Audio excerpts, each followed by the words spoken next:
Welcome to your favorite YouTube channel, Cartoonist Kayfabe. My name is Jim Rugg. I'm Ed Piscor. Going to look at a classic piece of comic book history here today, Ed. But I want to remind everybody that we do have a Cartoonist Kayfabe Patreon that they can join at 3 different levels to get access to our videos early. And at the top level, the King Kayfaber level, you will get all of our videos first because you will be sitting in on the recording session and actually talking to us while we're doing these videos. And that will allow you to buy the books that we show before everybody else tries to buy them, something we call the Kayfabe effect whenever the prices go up and they disappear. So check out the Patreon, see which level suits you best. We are also a daily comic book series here on YouTube. We've been doing this for 5 years, 1,500 videos in our back catalog, and you can search through all of those on our YouTube homepage. Search your favorite artist, search your favorite book. You'll probably find something you like there. So Ed, we are going to be looking at The Buyer's Guide, issue number 1 from 1971. People at home, you may be familiar with the later iterations of this, known as the Comics Buyer's Guide, a name it takes on in the early 1980s, but it runs up until 2013. So 30 years of this publication is 40 years of this publication from 71 to 2013. This is what it looks like at the end of its life, a glossy monthly magazine. Well, I guess not glossy, glossy cover. And it would have a couple features, but it was centered always around buying and selling comics. So in this case, you even see a price guide being added very late in the game. I used to get these once a year or so because they would have awards. Yeah. And if you sent in a ballot, and I can't remember where I got the ballot because it wasn't from an issue, but somehow I got a ballot one year, I sent it in, and then they'd send you the award, the issue that had all the award winners. I actually do think that the ballot would be published in an issue, and then you could just you cut it out. It's their way to get your address and to pimp you out. But that ballot would also be published in comic books. Yes. Yeah, and that's probably where I found it. And this is a meatier issue than normal because this is a holiday, like a year-end issue. Probably would be kind of fun to go through at some point because it's going to show you, like, what's everybody pushing around Christmas of, 1991. So not too far out of line of the Wizard coverage that we would get into. And I mean, November 91 this is the year of X-Men 1. Absolutely. So this is big. And at their peak, that was about their peak. They were selling a little over 20,000 copies in circulation. Yeah, my math teacher on his windowsill had stacks of these. I think did it come out weekly? Weekly. Yeah. It came out weekly for a long time. Whenever it stopped publication in 2013, issue number 1699. So a lot of issues over that 40 years. Yeah, I think that was Don and Maggie Thompson took over when it was called the Comics Buyer's Guide. That's right. They became the editors whenever Krause Publications buys this from Alan Light. Yeah. But Alan Light had hired them. They came out of Fandom too. So he had hired them to do a column. I think in like 73 they start working there writing a column. So they were close to all this material. This is an ad zine. So as time went on, they would add more columns and things because that allowed them to get a more favorable postage rate. Exactly. The only reason that there was any kind of article or content is so that they could get bulk shipping rates. And you needed to have some reason. It couldn't just be completely commercial. But most of this stuff here, it's a classified section. And a lot of things could come from this. Of course, the comic shit, but also you might collaborations can spark up in a publication like this. Yeah, and if you get into like reading some of these ads, there'll be names that you recognize from early days of the direct market and things like that, early comic shop days, because you think like this is 1971, so there are a couple of comic shops out there. There's no direct market set up yet. This is how you were buying and selling comics. This and maybe some trade shows here and there. Maybe New York or somewhere would have a comics convention where you might find this stuff, but it was through the mail. Yeah, absolutely. And you're seeing all the names that you expect to see. I'm seeing picture stories of history, picture stories of science. Those are Max Gaines ECs. I'm seeing Flash Gordon mentioned. I'm seeing Frazetta specifically. Here's your Donald Duck section. So it's all the stuff that the boomers were reading as kids. Now it's 20 years later. They're buying all that nostalgia stuff back up again, and it's here for a premium. He's claiming of 3,600 is his circulation here, launching the magazine. And as I said, peak is a little over 20,000. There are your ad rates, which is kind of interesting to see. $16 if you wanted to do a full page in this publication. And it's fun to see, like, what are people figuring out to promote this stuff? Let's do a big piece. take Yeah. advantage of the real estate of the page that you have, as opposed to just listing your couple of prices, and then update the price. I'm gonna write it in marker. I'm gonna cross out the stuff I sold. I love it because I mean, let's be frank. To retypeset this could be hundreds of dollars. So to kind of go hardcore with it, and then to do an ad like this, I'm sure that the Captain George has to present the photostated materials with typography and all that.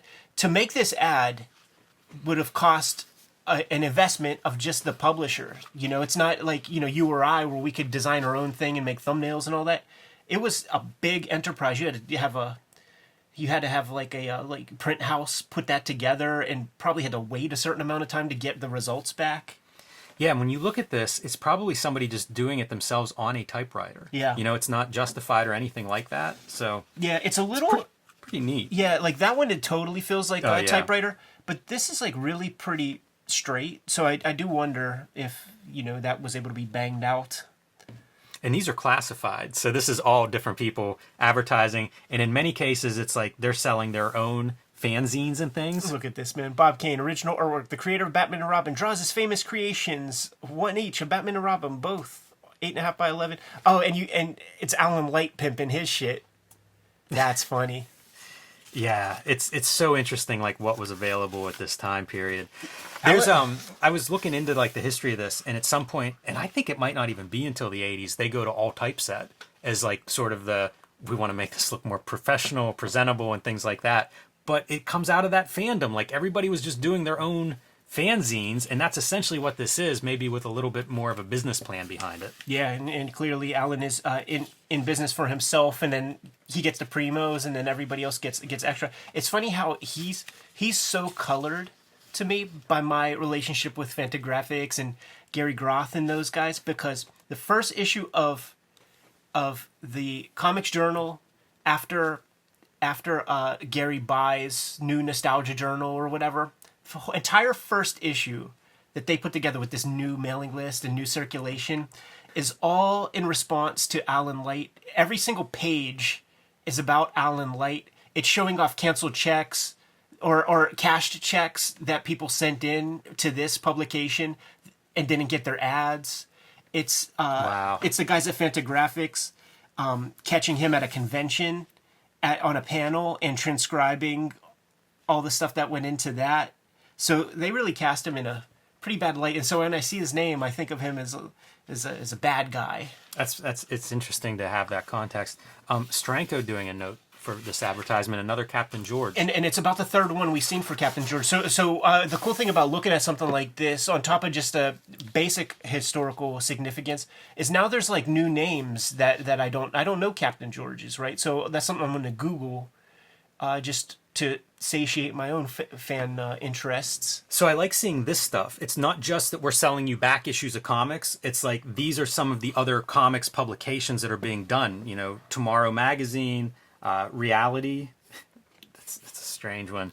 But you can see like this is everything. If you're participating in comics fandom, you don't have a lot of outlets. Yeah, and so many of these things are adzines and just adzines. So you will see part of the sales point will sometimes tell you like with regular features and stuff like that to just like let you know that you'll actually get some content. Right. Because it does kind of get old to just like see this shit. And it's all the same comics for, different prices, and you just send your money to a different place.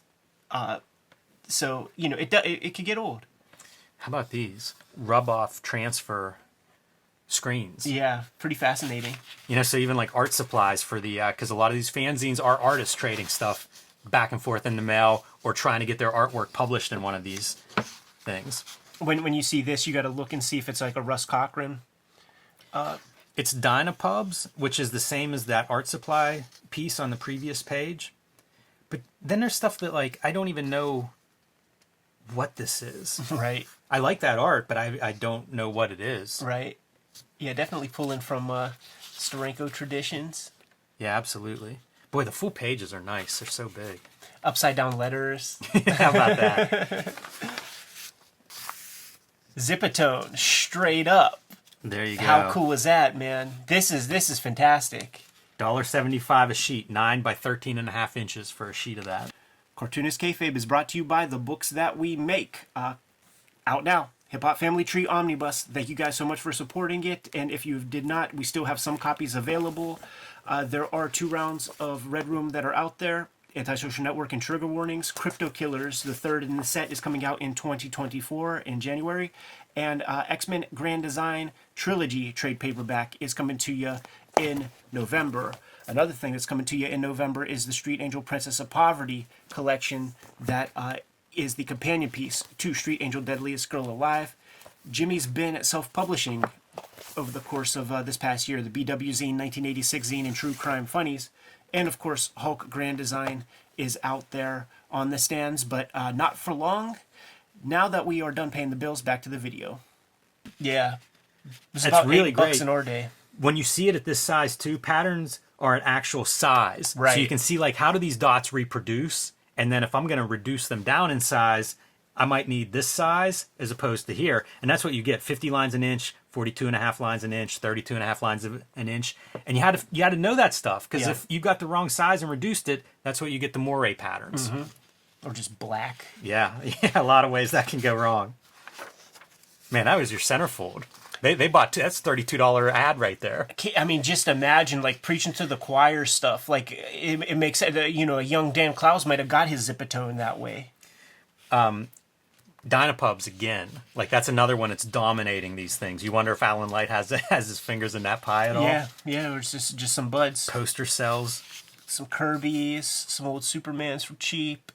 You got to pay attention to these names because it could be an illuminating piece of comic book history cropping up every now and then.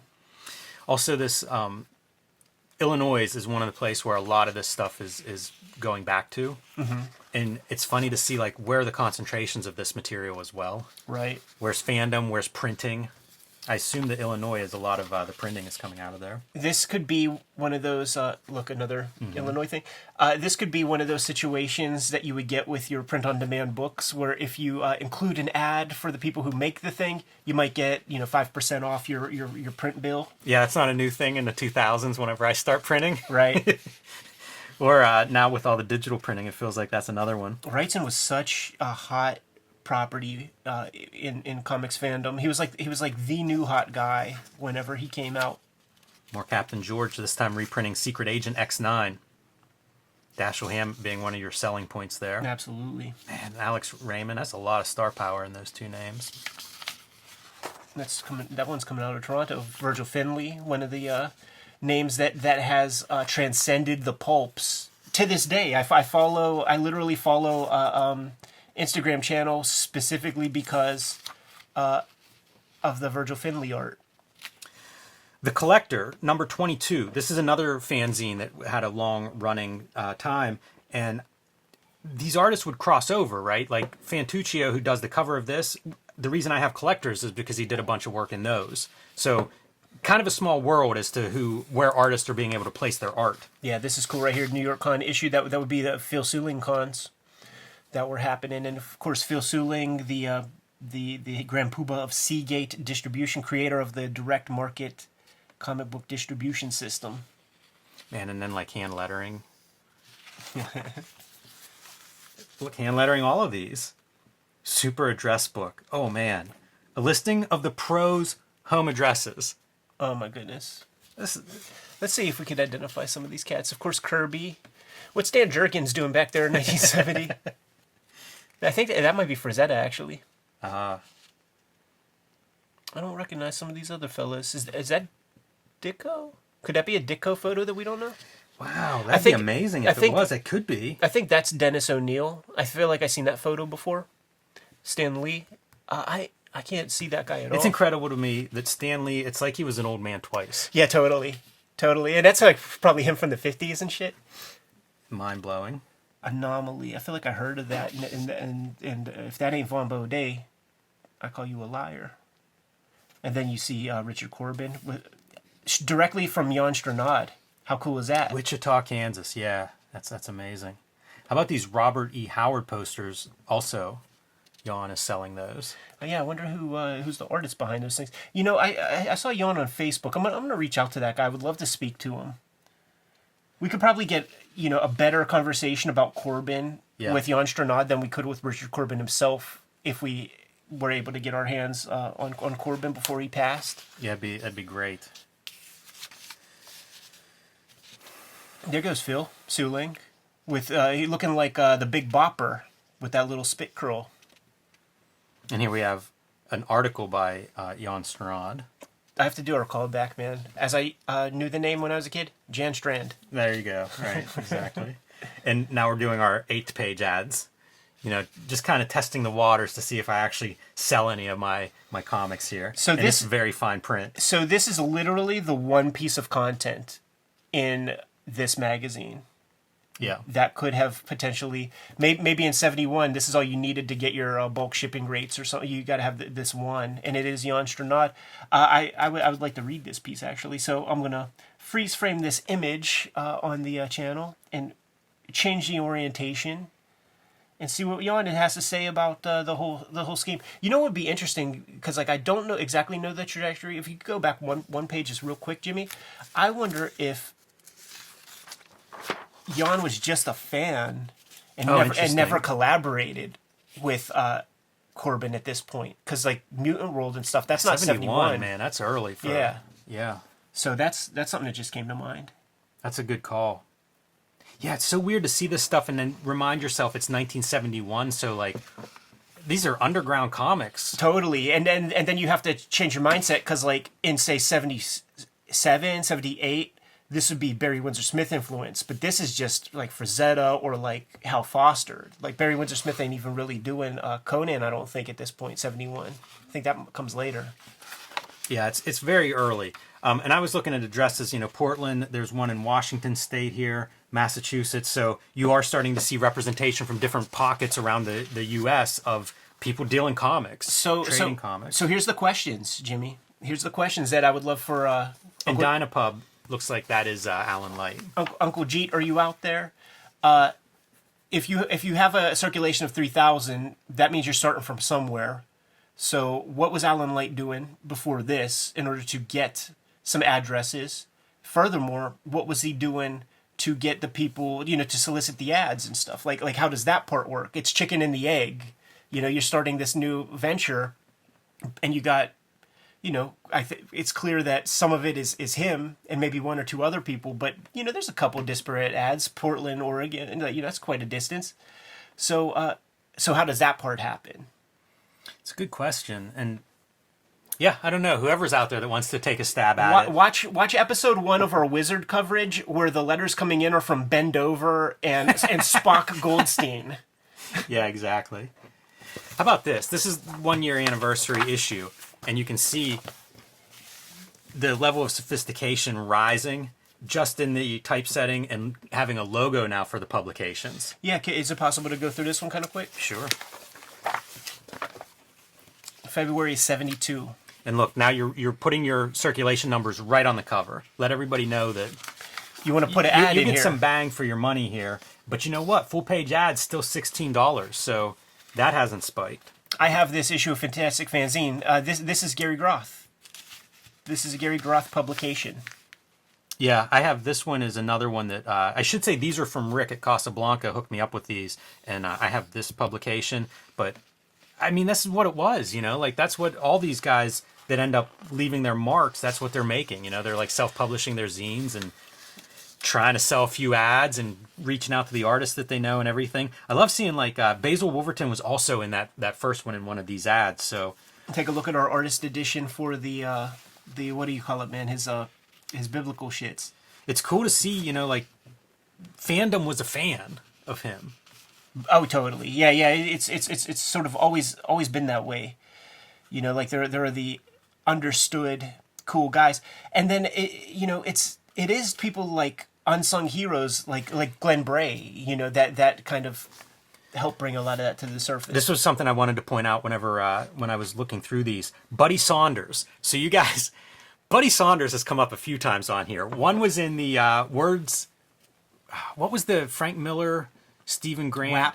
WAP, yeah, Words and Pictures, the newsletter, and it was Buddy Saunders was really against the adult content that was coming out, to the point that he had memos to his employees that leaked then to WAP and was published there. But he is also My Comic Shop. You know, he's the guy behind MyComicShop.com. So selling comics for a long time. Yeah, that's 50 years of retail right there. That's 55 years of retail. When we were doing the old comics journals, like, I was Googling these guys' names, and people that had these little zines and things, they put together whole conventions and all sorts of stuff. Yeah, I mean, there wasn't an alternative. It's not like there was a professional level that these people could rise to. They invented that. And by the way, that worked in the most professional settings also. Roy Thomas, coming from Alter Ego, a fanzine, like, and gets kind of adopted by Marvel. When Roy Thomas is in effect at Marvel, he reaches out to Gary Groth, who's a kid who has a fanzine and knows how to hit his marks and get something in print. Radio shows, old radio shows that you would buy. What media are you buying these on? They're selling them on, like, they call it half track, 3-inch reels. Yeah, man, it's exactly that. And you know, this, I don't even know what that is. This persists. You know what it is? It's like the CIA. Fucking two things. Like, people had that shit. How much are you dedicated to that 1924 radio show that you've got, like, your reel-to-reel tape player set up? I think people have those. I think you're right. Like the Magnavox Memorex cassette tape is a later invention. See, that's a very eye-catching ad. Yes, it is. That's a great title. I'm gonna see what you're selling. But one thing that is remarkable, and it speaks to fandom, is that I have not seen one mention of Crumb or the Undergrounds, which have been out for 3 years at this point. So that speaks to the juvenilia of what comics fandom proper really was and is. And, you know, you never, to this day, I don't think you'll see Zap Comics in, like, the Overstreet Guide. Like, there's a whole wing of comics that does already exist, that the Wednesday Warriors, we'll call them the Wednesday Warriors of the early 70s, just completely pay no attention to. Right. How about this? Next time you're in Chicago, be sure to visit the Fantasy Shop. So comic shops have, you know, there are brick and mortar comic shops that are participating in this. Yeah. And I mean, that's got to be very early on for comic shop, 72. Totally. Not too many of them out there. And it's a Chicago store, so we don't even know the lineage of that one. We're in fandom, so let's celebrate Carl Barks. Hate to see his name broken up into 2 lines like that, but that's all right. We're also early, way before desktop publishing, but kind of cool, you know, specialized fanzines mixed in with back issues, with ad zines, with whatever people are making and trying to sell here. I just got a hold of a bunch of Barks collector zines for what, $1 a piece. I've pulled Bark collector zines out of there before, so might be worth a check in there. I need to drop some stuff off to them. More of the radio premiums. It's neat to see kind of like what the tangential to comics stuff is. Fantastic Fanzines is... See, this is interesting, because Dinah Press, and we saw it before with the earlier Fantastic Fanzine 11, which is Gary Groth. This is Gary Groth. Yeah. So Alan Light is doing some half-assed distribution, or he's collecting the money and sending it to... It's like there's something that Dinah Pubs is doing to get shit out there. But, like, Fantastic Fanzine is my publisher, Gary Groth from Fantagraphics, some of his early zine works. That's Steranko. Is that Steranko? Is this Groth? Oh, yeah, it totally is. Yeah. Very young. Dude, he looks like Tony Hawk from, like, the Bones Brigade era. Yeah, there's a lot of hair on that head. Good stuff, man. Over one eye, a little emo, perhaps. 25-page report on the 71 Comic Art Convention in New York. You know what that is? So here's the Comic Art Convention photo for 1969. Yeah. And there's my publisher, Gary Groth, right there. Dude, amazing. Isn't that cool as hell? When is he born? Because, like, how old is he here? It's gotta be. He might be single digits. Yeah, like 11? And dude, just speaking to, like, good parenting and stuff, like, his pops was a captain in the army. And you know his pops thought that this was some whack-ass bullshit, but still, like, supported his boy and took him to this convention. Like, Hal Foster's in here. You know what's... Like, every great comic strip artist This is here. an amazing photo, and it's very nice, very clear. But these dudes are, like, decked out in suit and ties and stuff, you know, putting on the nines. Groth's wearing a t-shirt. I collected my Eisner in a t-shirt. That's fantastic. That's really great stuff. And so again, 69 right there. Here we go. Metro Comic Con 1970 program. This is a show I believe that Gary Groth was putting on. So this little dude right here putting on this show, and you can see, like, look at the booklet that goes with it, you know, like it's a pretty ambitious piece. Right. Map of the place and stuff. And you see the credits. Chairman Gary Groth, publicity Gary Groth, art contest, films, publication. Mike Catron is the co-publisher of Fantagraphics before Kim Thompson was a part of it. Steranko, the big, oh no, that's John Stewart. But you can see, this is, I mean, pretty ambitious stuff for a program. Yeah. You know, you can almost see, like, yeah, this dude is destined to be a publisher. And what's the year? This is 70? 1970. So this is 1 year after this. A very, very young dude, like, collecting artwork from pros to put in here. Sal Buscema there with a Conan. Don't even got hair on the sack yet. And we mentioned this is fantastic. Let me get that out of there. This is Fantastic Fanzine Special number 2. This is a fantastic fanzine. This is number 13, I believe. But, you know, you've got Groth in here and Fantuccio, the cover artist here, doing Ditko, an article on Ditko. So, again, like, this is that time period. I don't know if there's a year handy, but it's got to be 1971. So 1971, this is all kind of within the same, basically the same time. This is 1972, this issue of the Buyer's Guide. But it points to, like, what's being done. I mean, this is professional level publication. Glossy cover, white pages and stuff. Oh, dude, grab that and flip on the back cover. It's a Dave Crockham piece of fandom art. Wow. Before he's a pro. And, you know, in Gary's office, he just has a ton of this stuff. He's got so much that Fantuccio dude's artwork and a couple other names, like, come up a bunch. But, like, he might just have this piece laying around. He's got Bernie Wrightson's, and they're all just in this, like, little cupboard that are stacked on top of each other. Like, when I went there the first time, he was so gracious. Just let me fucking have the run of the place. I'm just going everywhere, and I'm going through every piece of art in there. It's the first time I saw this Fantuccio dude's name, and that's where I found that one, like, buried in the mix of this thing. It would be like a liquor cabinet in Gary's office that just is full of artwork. That's where I found those Mobius, like, Jaime Hernandez pages, where there's, like, a demon with, like, penises coming all over him. Never saw it published. Coming out of him, not coming on him. But is this a demon with dicks? And it's clearly Jaime, and it's just stacked amongst all this other stuff. Realm coming out of Missouri, and look at the lineup here. John Buscema, Roy Thomas, Bill Kaluta, Trout, Ditko, and Buddy Saunders again, you know, like in the middle of that. Same thing, here's one out of Iowa, Pandora. So, like, everybody's just publishing these zine, magazine, fanzine kind of things, you know? This is interesting. Could this be Larry Todd, the underground guy? Seems about right, yeah. Because, like, the only undergrounds we saw in all of this, man, were the ones that you would expect. You would expect Vaughn Bodie, and you would expect Richard Corbin. But, like, Larry Todd, what the fuck did he do? It's not Cherry Pop Tart, that's Larry Wills. But he was a part of that crew. Yeah, I see that name come up. But, yeah, I can't pull it off on the spot here. Original artwork. Oh my goodness! Name some prices, and is the address Gil Kane, such and such? I can't even make this stuff out. It looks like Buck Rogers and something by Gray Morrow, $10.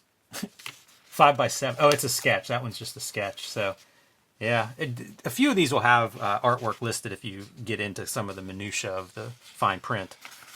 Comic Fandom Monthly.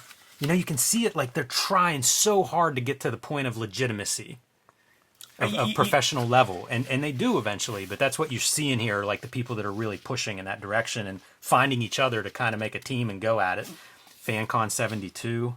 Yeah, Kelly Freeze, painter for the Mad Magazine covers. Wally Wood. I don't know this name. Yeah, Murray Leinster. Not familiar with that. That's in Norfolk, Virginia. So you're seeing conventions popping up and trying to bring artists and stuff in. Might be a local hero. Look at this void. Look at that. I feel like that guy might not be one we know. Again, personal ads, handwritten personal ads. A lot of these are handwritten. You know, 1 year in, it's becoming almost more amateurish. Lexington. Promoting Tim Vigil comics? Yes, that's what I see. So, Oh my goodness, look at this right here. See, I knew I would find something cool in this motherfucker. Like Monty Beaucamp, the guy who is the Blab. editor-in-chief, the curator, Blab magazine, has old fandom stuff. Like, see, I didn't know that about this guy. That's pretty cool. I like seeing names that I recognize. Yeah, and he's also looking for stuff. Like, that's kind of neat, too. Like, these people that are selling aren't just selling. Like, It's fandom, baby. yeah, definitely. What's he hustling, man? He's hustling. Man, he would be embarrassed about the comics that he's pimping out. Submariner, that's pretty good. Yeah, it's just old comics. But he is there, and this is the same headquarters of, like, Dynapubs. So, you kind of almost get these guys, I don't know, birds of a feather, right, flocking together and stuff. Toronto with the Cosmic Con in 72, so it does feel like there's groundswell. You can almost go through these things and kind of get a sense of, like, there's a lot of energy around comics in the early 70s, which is pretty amazing whenever you think about history of comics and ebbs and flows. Like, a lot of energy around them in the early 70s here. Yeah, fantastic. This is an episode that we sort of hang our hats on, being able to unearth this kind of obscure, hard to find material. I was stunned to see these because, I mean, these are delicate newsprint. Right. People they don't fit in the comic box. They just don't exist. I never see these anywhere. Yeah. It's not going to happen if you don't, like, kind of go to the source and get this stuff. And I mean, they're not even bent up all that much.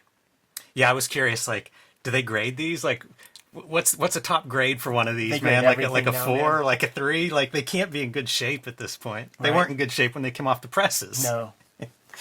No, what an episode, man. You good to go? Yes. Kayfabers, like, follow, subscribe to the YouTube channel. Hit the bell so that we can notify you when new videos are available. We are a daily YouTube channel with more than 1,500 videos at your disposal. We might have talked about some of your favorites, so search for your favorite comics on the front page of the Kayfabe YouTube channel. Hit the magnifying glass, search for your favorites, check out those episodes. If we did not talk about your favorite comics, you have to let us know in the comments so that we can push your faves a little bit higher up on our to-read piles and make those episodes for you as soon as possible. The Patreon exists for the King Kayfabers to get all of the videos before anybody else does. It mitigates the kayfabe effect. The things that we talk about on this channel, things like the Escapo trade paperback, whatever, they become very expensive if you can even find them online at all. And it's always the King Kayfabers who get earliest dibs at those copies by getting the fully produced videos, plus the live stream recording sessions that we do while we produce the videos. Ultimately, though, the videos are brought to you by the books that we make. Before you is a good smattering of our bibliography. But we make new comics all the time. So, Jimmy, let the people know what you got. I've been self-publishing lately. I have True Crime Funnies, a collection of 3 short nonfiction stories. 1986 zine is a celebration of the greatest year in comics history, 1986, looking at everything from Dark Knight to Mouse to Teenage Mutant Ninja Turtles and their many ripoffs. And the BW zine, looking at the black and white explosion, self-publishing, and small press books of the 1980s. These are all available right now on my website, jimrugg.com.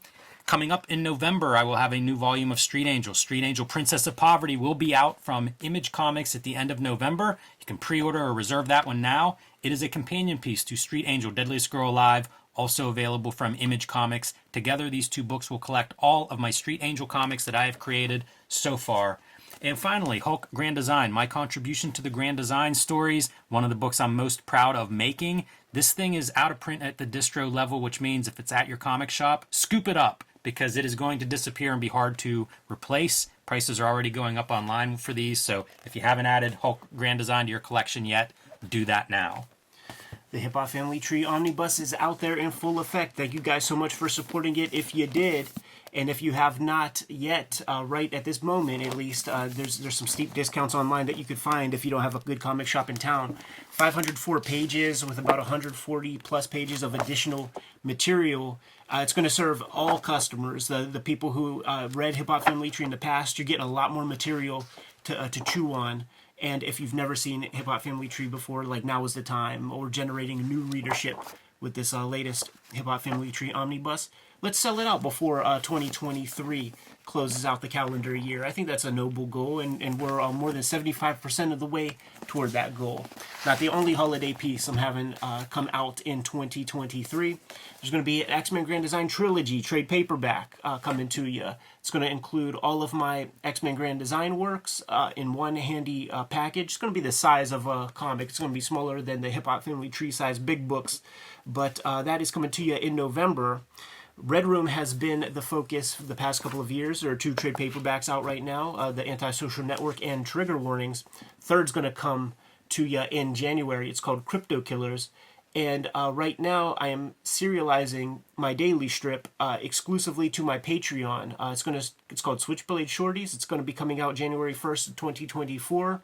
But you could get a leg up and check out those comics before they see the light of day to Gen Pop. Plus, I do streams every now and then here on the Kayfabe channel, producing new comic pages and new strips for that series. So thank you guys who have been supporting that. Let's keep that rocking.